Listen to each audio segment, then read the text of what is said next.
নমস্কার। আমরা আজকে শুনব বিভূতিভূষণ বন্দ্যোপাধ্যায়ের লেখা গল্প সংসার।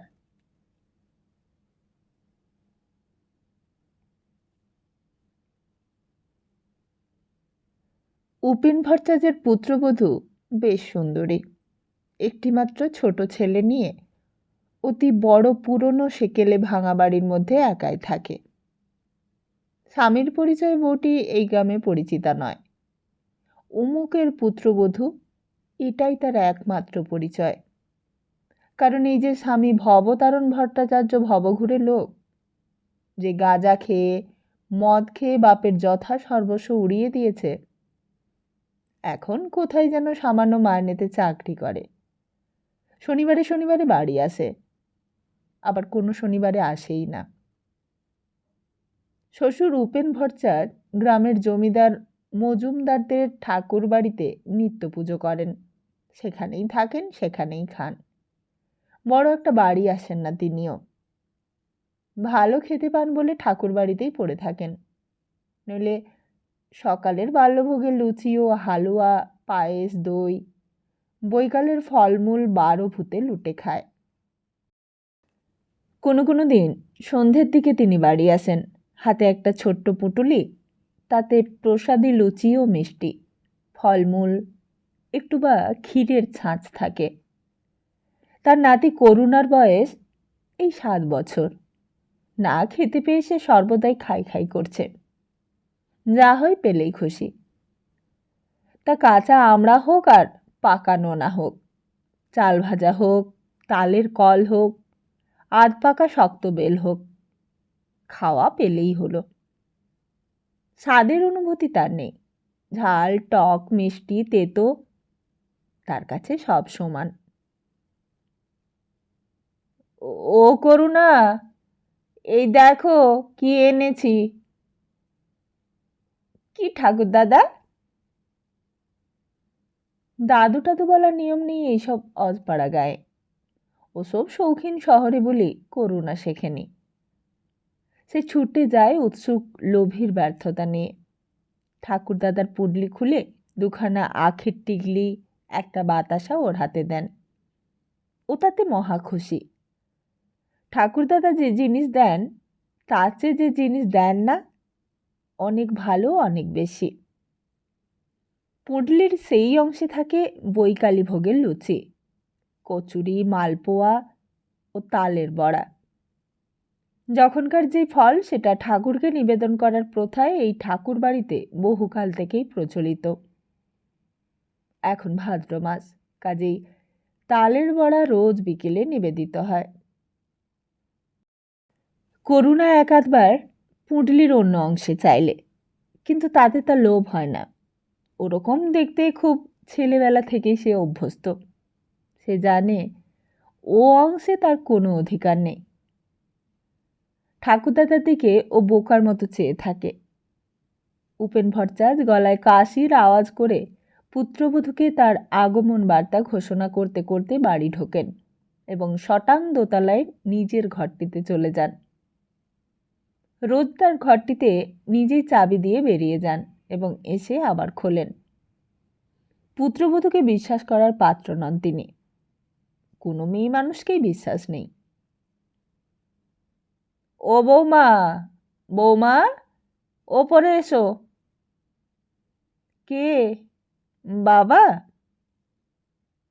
একবার ওপরে এসো।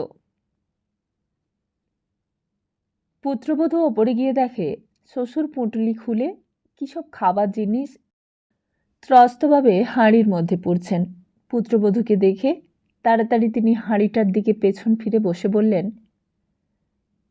বৌমা, ইয়ে করো তো, ওই আমার ঘরে একটা আলো জ্বেলে দিয়ে যাও। আপনি রাতে কি খাবেন? ভাত রাঁধবো? না, তুমি শুধু খাবার জল 1 ঘটি দিয়ে যেও এর পরে। এই সংসারে বৃদ্ধ শ্বশুরের জন্য পুত্রবধূর রাঁধবার নিয়ম নেই। যার যার, তার তার। ছেলে যখন আসে বাপের খোঁজ নেয় না। ওরা নিজে রাঁধে, নিজেরা খায়। উপেন ভট্টাচার্য এসে নিজের ঘরে তালা খুলে বড়জোর একটু জল কিংবা কোনো দিন একটু নুন পুত্রবধূর কাছ থেকে চেয়ে নেন। এর বেশি তার কিছু চাইবার থাকে না, কেউ তাকে দেয়ও না।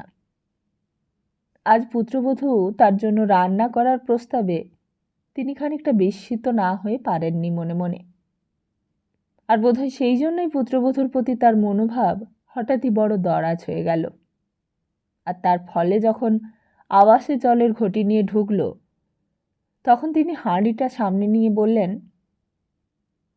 দাঁড়াও বৌমা, করুণাকে দিয়েছি, আর তুমি এই দুখানা লুচি আর এই একটু মিষ্টি নিয়ে যাও, জল খেও। পুত্রবধূ দুই হাত পেতে শ্বশুরের দেওয়া আধখানা ক্ষীরের ছাঁচ, খান চারেক লুচি, আধখানা ছানার মালপোয়া ও দুটি তালের বড়া নিয়ে একটু অবাক হয়েই দাঁড়িয়ে রইল। শ্বশুর হঠাৎ কেন যে এত সদয় হয়ে উঠলেন তার ওপর। না খেয়ে থাকলেও তো কখনো পোছেন না সে খাচ্ছে নাকি উপোস করেছে। সে বললে, আমি যাই বাবা। হ্যাঁ যাও। পান আছে? না তো বাবা, এ হাটে আমার হাতে পয়সা ছিল না। করুণার পাঠশালার মাইনে 4 আনা বাকি, তাগাদা করছে মাস্টার, তাও দিতে পারিনি। পুত্রবধূর নাম তারা। গরিব ঘরের মেয়ে না হলে আর এমন সংসারে বিয়ে হবে কেন? নিচে নেমে এসে ছেলেকে ডেকে দুখানা লুচি আর মিষ্টিগুলো সব খেতে দিলে। নিজের জন্য রাখলে দুখানা লুচি আর দুটো তালের বড়া। ছেলেকে তালের বড়া খেতে দিলে ওর পেট কামড়াবে রাতে। সত্যি, তার হাতে পয়সা না থাকায় কোনোদিনই রাতে সে কিছু খায় না। করুণার জন্য 2 বেলা চাল নেওয়া হয় ওই বেলা। জল দেওয়া ভাত সন্ধ্যের পিদিম জ্বালিয়েই করুণাকে খেতে দেয়, আর তারপর মায়ে পয়ে শুয়ে পড়ে। নিত্য নক্ষত্র ওঠে আকাশে, নিত্য চাঁদের জ্যোৎস্নায় প্লাবিত হয়ে যায় ওদের মস্ত বড় ছাদটা। ওই ছেলেকে নিয়ে অত বড় বাড়ির মধ্যে একখানা ঘরে শুয়ে থাকে। ইঁদুর খুটখাট করে, কলাবাদুর পুরনো বাড়ির কোণে কোণে চটাপট শব্দে ওড়ে। ছাদের ধারের বেলগাছটাতে বেলের ডাল বাতাসে দোলে। কোনো কোনো দিন ওর ছেলের ঘুম ভেঙে যায়। ভয়ে মাকে ঠেলা দিয়ে ঘুম ভাঙিয়ে বলে, ওটা কি খুটখুট করছে মা? কিছু না, তুই ঘুমো, ও ইঁদুর।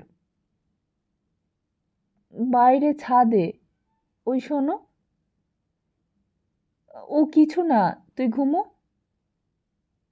শ্যাঁকচুন্নি আছে মা বেলগাছে? না না, সেসব কিছু নয়।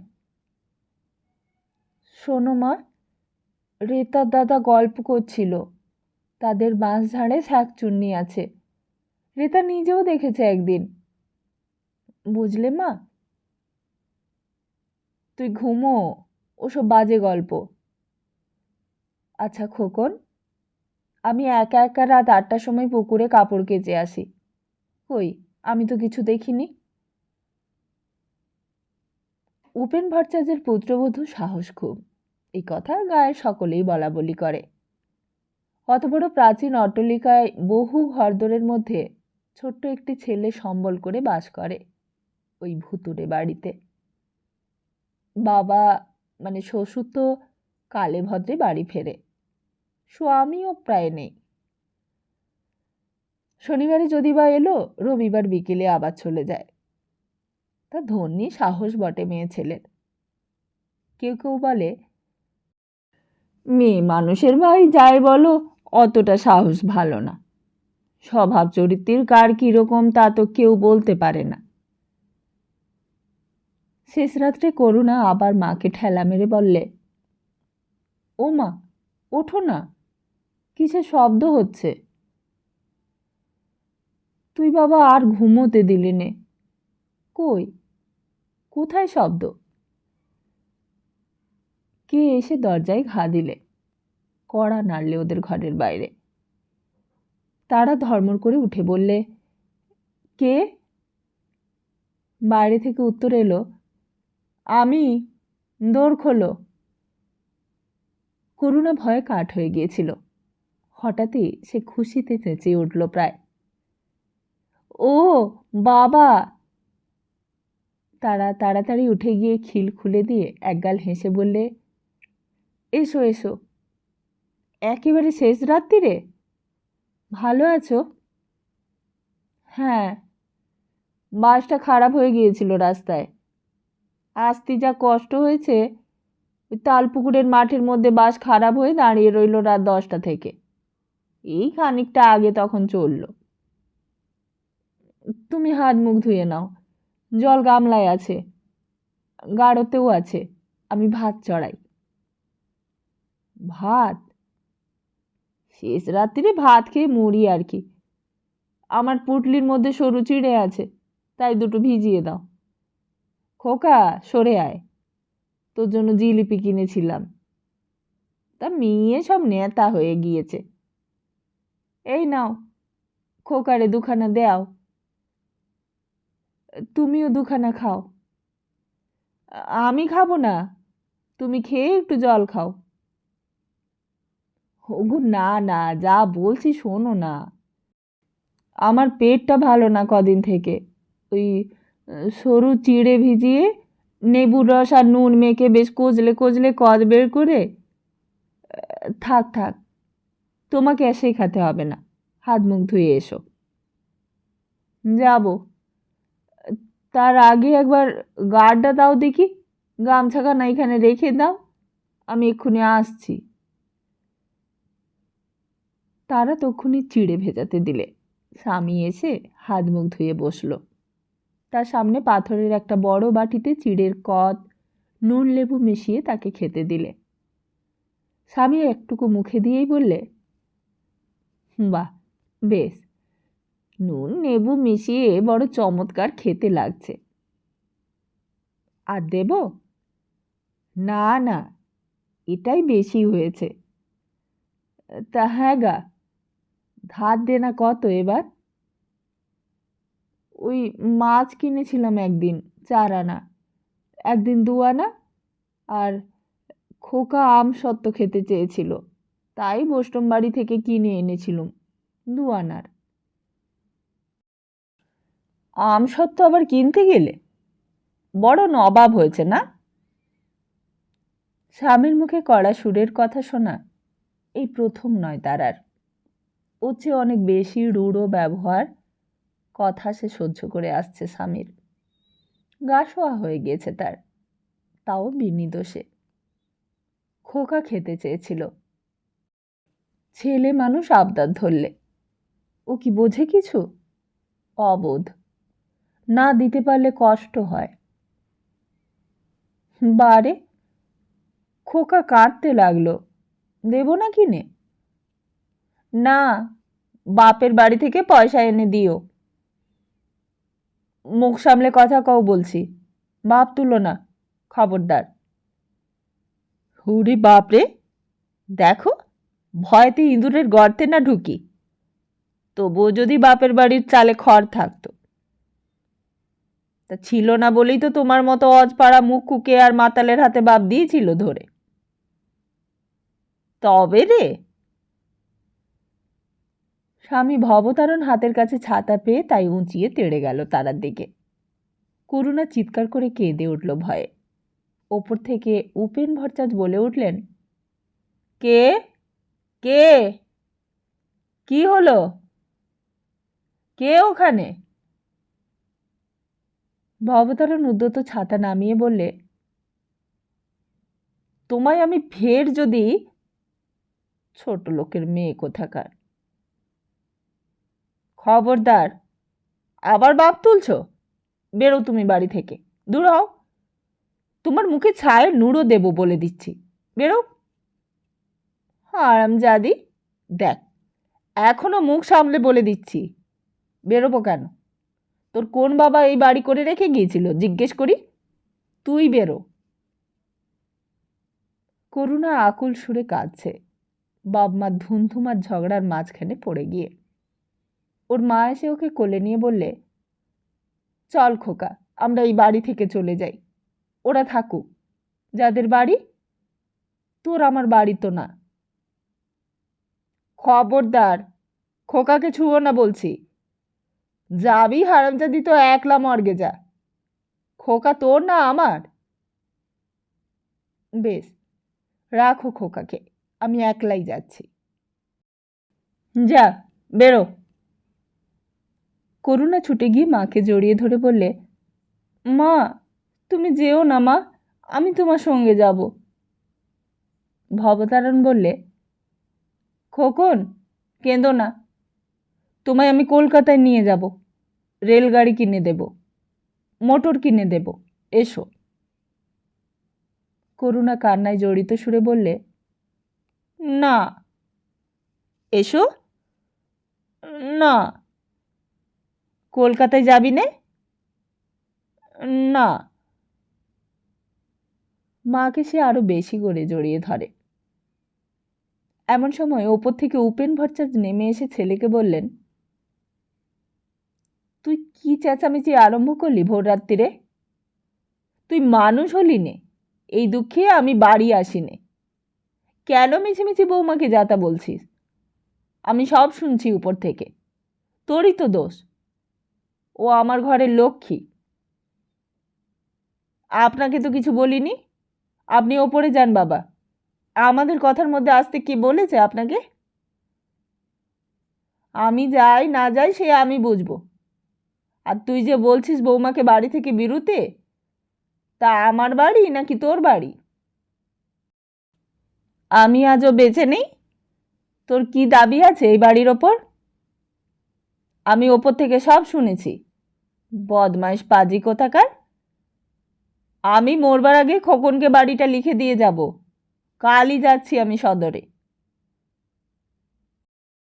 বৌমাকে ওছি করে যাব। তোমার বাড়ির আম্মা ঘুচিয়ে তবে আমার কাজ। বউকে বলবেন বেরো বেরো, মুরদ নেই এক করার। হ্যাঁ রে হারামজাদা, ওই ভদ্রলোকের মেয়ে সারা মাস কি খায় তার কোনো হদিস রাখিস? কেউ রাখে? বীরও বলতে লজ্জা করে না? এসো তো খোকন, এসো। চলো বৌমা, ওপরের ঘরে চলো। তারা ঘোমটা টেনে দিয়েছিল শ্বশুর আসবার সঙ্গে সঙ্গেই। সে ফিসফিস করে খোকনকে কি বললে। খোকন বললে, ঠাকুরদা, তুমি ওপরে যাও, মা বলছে। ভবতারণ সাহস পেয়ে বললে, আমি তাড়িয়ে দেবার কথা আগে মুখে এনেছি নাকি আপনার গুণধর বৌমা? জিজ্ঞেস করুন তো, কে আগে কাকে বেরিয়ে যাবার কথা বলেছে? হ্যাঁ রে খোকা, বল তো। আপনার বৌমাই বললে না আমাকে বেরিয়ে যেতে? তা কেন, ওর বাবার বাড়ি? হ্যাঁ, এটা ওর বাবার বাড়ি, আলবাত ওর বাবার বাড়ি। হারামজাদা, ফের যদি তুমি ওসব কথা মুখে এনেছো তবে আমি তোমাকে। উপেন ভট্টাচার্য ওপরে উঠে চলে গেলেন।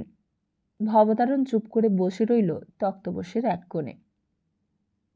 খানিক্ষণ সবাই চুপচাপ। হঠাৎই ভবতারণ উঠে জামার পকেট হাতড়ে একখানা 2 টাকার নোট বার করে স্ত্রীর দিকে ছুড়ে দিয়ে বললে, এই দিলাম, ধার দেনা শোধ দিও, আমি এক্ষুনি চললাম। দেশলাইটা কে নিলে আমার? তারা বললে, খোকন, দেশলাইটা ওই রয়েছে, দে তো। একটা বিড়ি ধরিয়ে নিয়ে ভবতারণ জামা গায়ে দিতে দিতে বললে, এসেছিলাম অনেক আশা করে, তাই এই বাড়িতে আমি আর থাকবো না। এখানে আমার পোষাবে না, বুঝলাম। কেউ যখন আমাকে দেখতেই পারে না এই বাড়িতে, খাওয়া হলো না, শরীরটাও খারাপ। তা হোক, যাবই, আর আসছি নে। দেখ খোকন, যাবি কলকাতায়?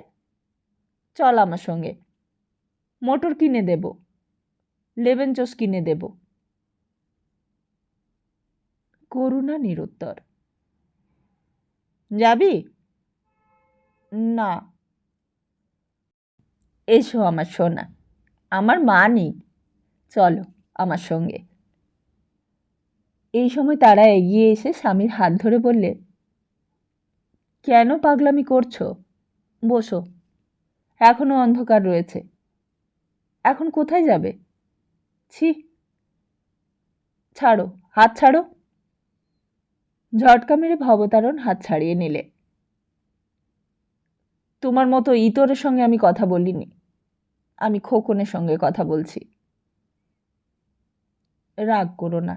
ছি, ফের আবার? এইবার কিন্তু ভালো হবে না বলে দিচ্ছি। খবরদার আমার গা ছুঁয়ো না। আচ্ছা, ছোবো না, ওখানে বসো। ফের কথা বলে? খোকন, ও খোকন, যাবি আমার সঙ্গে? আয়। আর কখনো যদি এই ভিটেতে পদার্পণ করি তবে আমার নাম। করুণা মায়ের পেছনে গিয়ে লুকিয়ে আছে, তার কোনো সাড়া পাওয়া গেল না। সকালবেলা বেশ রোদ উঠেছে। তারা স্বামীকে দুখানা পেঁপের টুকরো হাতে দিয়ে বললে, খাও, পেটটা ঠান্ডা হবে। ভবতারণেই ঘুমিয়ে উঠেছে, চোখ ভারী ভারী। পেঁপের রেকাবি হাতে নিয়ে বললে, উনি কোথায়? ওপরে। যাবেন না? তা কি জানি। খাবেন? উনি কবে খান? কাল সন্ধ্যের সময় এলেন, বললাম ভাত রেঁধে দিই, উনি বললেন না। পেঁপে আর আছে? দিয়ে এসো না উপরে। সে তুমি বললে তবে দেব? দিয়ে এসেছি, তুমি তখন ঘুমিয়ে। দিও, বুড়ো মানুষ, সে তোমাকে শেখাতে হবে না। খোকন, ও খোকন, শোন। ও খেয়েছে, ওকে কেন ডাকছো? তুমি খেয়ে ফেলো, তোমার পেটটা ঠান্ডা হবে পেঁপে খেলে। এখন কেমন মনে হচ্ছে? এখনো গোলযোগ যায়নি, ভাতে জল দিয়ে নুন নেবু দিয়ে তাই খাবো। তেল দাও, নিয়ে আসি। করুণা বাপের কাছে এসে বললে, কি বাবা? এই নে, খা। তারা বললে, আহা, কেন আবার? তুমি খাও না। এই সময় উপেন ভট্টাচার্য খড়ম পায়ে দিয়ে ওপর থেকে নেমে এলেন। ঘরে উঁকি দিয়ে বললেন, কে? ভবতারণ। ভালো পেঁপে, খা। বৌমা, আমি আসি, ওখানেই খাবো। তা ভবতারণ আজ আছিস তো? ভবতারণ দাঁড়িয়ে উঠে বললে, না বাবা, ও বেলা চলে যাব। আপনি আসবেন না ও বেলা? আচ্ছা, তুই যাবার আগে আমি ফিরে আসব। আমি। এই সময় তারা ফিসফিস স্বরে কি যেন বললে স্বামীকে। ভবতারণ ডেকে বললে, বাবা। কি? এই বেলা এখানে দুটো খাবেন, আপনার বৌমা বলছে। কই মাছ আনতে যাচ্ছি বাঁধালে, একসঙ্গে বসে অনেক দিন খাইনি, কেমন? উপেন ভট্টাচার্য সম্মতি জ্ঞাপন করে রোয়াক থেকে উঠোনে পা দিলেন। কি ভেবে এসে আবার বসলেন রোয়াকে। পুত্রবধূ বললে, তামাক সেজে দেব? দেয়াও দেখি। ছেলে ভবতারণ নিজেই তামাক সেজে নিয়ে এলো। বৃদ্ধ উপেন ভট্টাচার্য চোখ বুজে হুকোয় টান দিতে দিতে চিন্তা করতে লাগলেন। এমন সকালবেলা কত কাল আসেনি তার জীবনে। স্ত্রী মারা গিয়েছে বোধহয় আজ 20 বছর। ভবতারণ তখন 11 বছরের বালক, আর তারপর থেকেই ছন্ন ছাড়া সংসার জীবন চলছে। আঁটো সাঁটো নেই কোনো বিষয়ে কারোরই। তার উপর দারিদ্রতা তো আছেই। হাতে পয়সা ছিল না বলেই ভবতারণকে লেখাপড়া শেখাতে পারেননি। লেখাপড়া শিখলে হয়তো অতটা খারাপ হতো না সে। অবহেলিত পুত্রের প্রতি উপেন ভট্টাচার্যের মায়া হলো। কাল অত বকুনি দেওয়াটা ঠিক হয়নি। ভবতারণ বাড়ি ফিরে এলো 8টার সময়। স্ত্রীকে বললে, ওই দেখো কারে বলে জসুরে কই, আধপোর নামও নেই, ওপরে 1 পোয়া 5-6টা, বাবাকে দেখাও। পুত্রবধূ বললে, এই দেখুন। বাবা, তা কত করে সে নিলে? 3.5 টাকা। তা হবে, যুদ্ধের সময় ছিল ভালো, এ দিন দিন যা হয়ে উঠল। অনেকদিন পর পুত্র ও পুত্রবধূর সেবা যত্ন জুটল উপেন ভট্টাচার্যের ভাগ্যে। এমন একসঙ্গে খাওয়া দাওয়া কত কাল হয়নি। তিনি তো পড়ে থাকেন মজুমদারদের ঠাকুর বাড়িতে পেটের দায়ে। তো ছেলে উপযুক্ত হয়নি, নিজের ছেলেটাকেই সে খেতে দিতে পারে না, আর ওদের ভার লাঘব করবার জন্যেই তো তিনি পরের বাড়ি খান। খাওয়া দাওয়ার পর উপেন ভট্টাচার্য দিবানিদ্রা দেবার জন্য ওপরের ঘরে চলে গেলেন। পুত্রবধূ তামাক সেজে দিয়ে গেল। আহ, কি আরাম! সব আছে তার, অথচ কিছুই যেন নেই। আজ দিনটা একটা চমৎকার দিন। এমন দিন আবার কবে আসবে? 12 মাসে সজনে গাছের ফুল ফুটেছে, ডালপাতা নড়ছে বর্ষার সজল বাতাসে। ঘুমিয়ে পড়লেন উপেন ভট্টাচার্য। উপেন ভট্টাচার্যের পুত্রবধূও আপন মনে আজ খুব খুশি।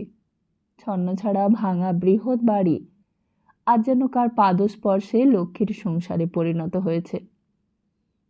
দোতলায় শ্বশুরকে তামাক সেজে দিতে যাওয়ার সময় এই কথাই তার মনে হচ্ছিল। তার সবই আছে, শ্বশুর, স্বামী, পুত্র, মেয়েরা যা চায়। এত বড় বাড়ি, জাজ্বল্যমান সংসার যাকে বলে, ওদের সকলের পাতে পাতে ভাত মাছ দিয়ে আজ কত যে সুখ পেয়েছে সে। ওদের খাইয়ে সুখ। ভাবতে ভাবতে সেও ঘুমিয়ে পড়ল।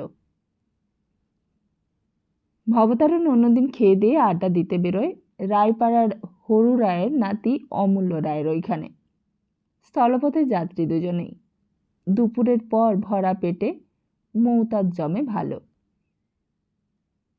কিন্তু আজ সে আর বাইরে গেল না। স্ত্রীকে ঘুমোতে দেখে সে মনে মনে ক্রুদ্ধ হলো। কেন? দুটো গল্প করতে কি হয়েছিল? তারাকে কি সে রোজ রোজ পায়? কত কষ্টে থাকে এই বাড়িতে একাশে। সে নিজে অক্ষম স্বামী, কিছু করবার পথ তার সামনে নেই। সে ভালো হবে ভাবে, কতবার ভেবেছে, কিন্তু তা তো হবার জো নেই। সে জানে কেন। সঙ্গ বড় খারাপ জিনিস। সেসব বন্ধুদের সঙ্গে তাকে এইখানে নামিয়েছে। জলপথ স্থলপথ কোনো পথই সে বাকি রাখেনি।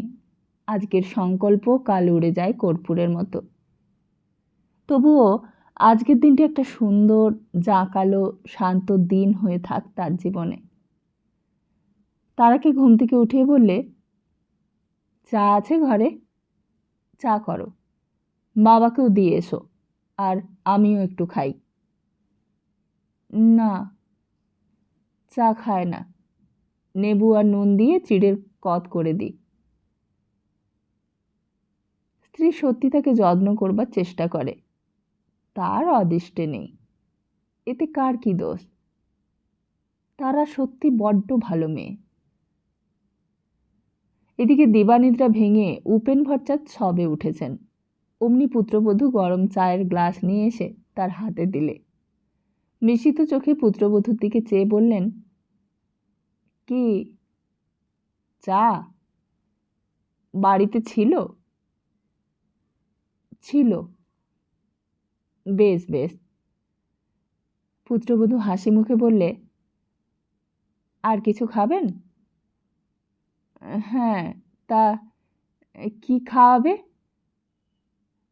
বেশ, 2 ভাজা করে চিড়ে ভেজে নারকোল কোড়া দিয়ে নিয়ে এসে দেব? বেশ। কাঁচা লঙ্কা অমনি ওই সঙ্গে একটা এনো।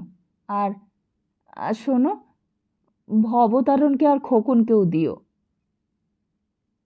তামাক দেবো বাবা?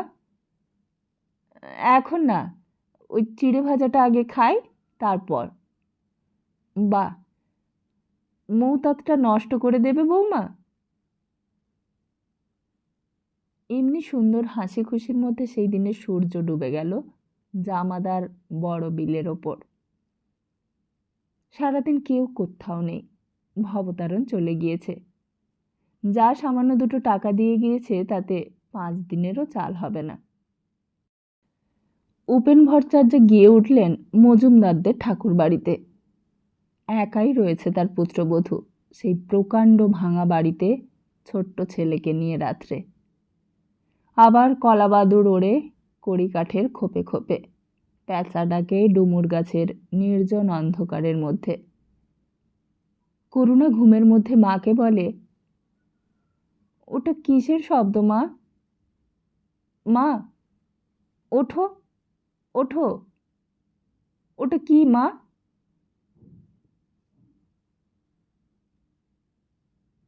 নমস্কার, আমরা এতক্ষণ শুনছিলাম বিভূতিভূষণ বন্দ্যোপাধ্যায়ের ছোট গল্প সংসার। তাহলে সবাই ভালো থাকুন, সুস্থ থাকুন, আর সবাইকে ভালো রাখুন। নমস্কার।